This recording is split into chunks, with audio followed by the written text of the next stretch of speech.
Hi everybody. This has always been my biggest CD box set regret until last weekend. Here is the story. About 5 years ago, I had an opportunity to buy Graham Bonnet's Anthology, a 2 CD, 1 DVD set for just over $30. There's the front cover. There's the back. 2 CDs full of his greatest hits and a DVD with a live performance and music videos. I love Graham Bonnet's voice and stage presence. I have his albums on vinyl, but never on CD. At the time, I chose to leave this box set behind because I already spent a considerable amount of money in the record store.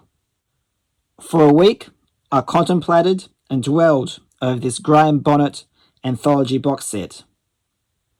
1 week later, on a Saturday, I drove back to the record store, which was about 40 minutes away, to see and pick up the box set, but it was already sold. Since then, I have been obsessed to find any Graham Bonnet on CD, compilation or albums. I went to a record fair last Sunday and found a huge box of Elvis records, which I filmed, and I will show you in a future video. And I did buy a few gems from that collection, so look out for that video. And I also bought this Graham Bonnet Reel to Reel 1987 to 1992 archives. There's the front of the box, looks fantastic. Here's the back. I didn't read the back of the box, I just bought it. I did overpay for it, but I was so desperate to have Graham Bonnet finally on CD. Let's take a look at this release.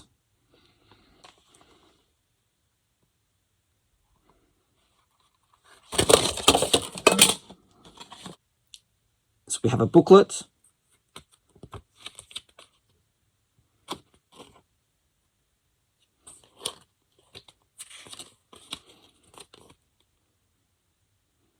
Some great pictures and information.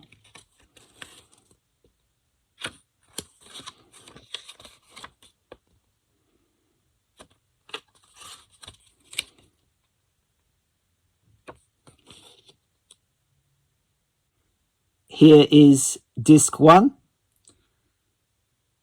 Previously unreleased studio recordings made between 1987 and 1992 when he was located in Australia, mostly consisting of cover songs.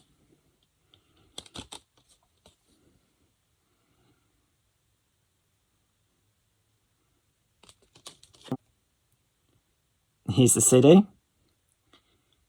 It wasn't amazing stuff, and it didn't have the songs that I wanted from Graham Bonnet, but it was a pleasant listen and good to have. Here's disc 2, Live in Melbourne, 1989.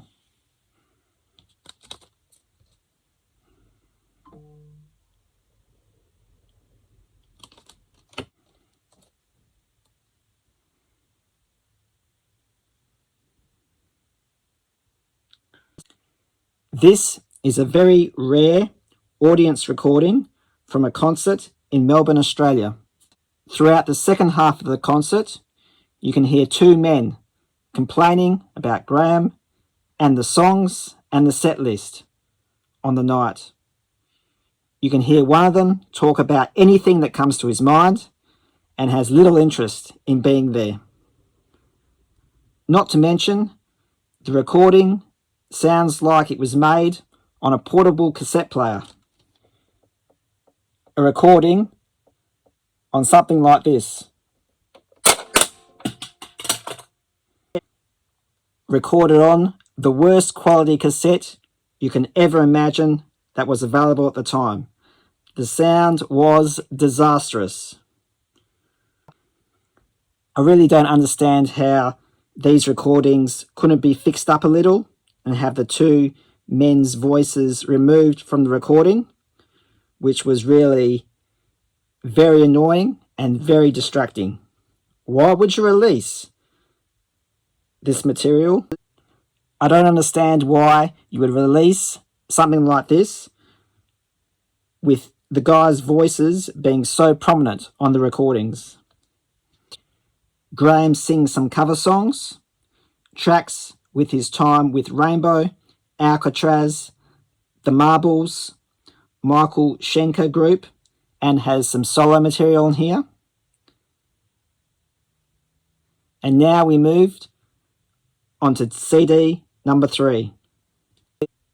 Here is disc 3, the final CD in this 3 CD set. Live in Adelaide, 1989.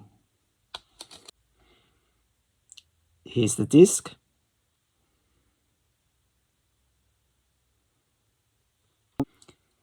And here's the back. Notice anything? Take a good look. The track listing is exactly the same, minus one song from disc 2.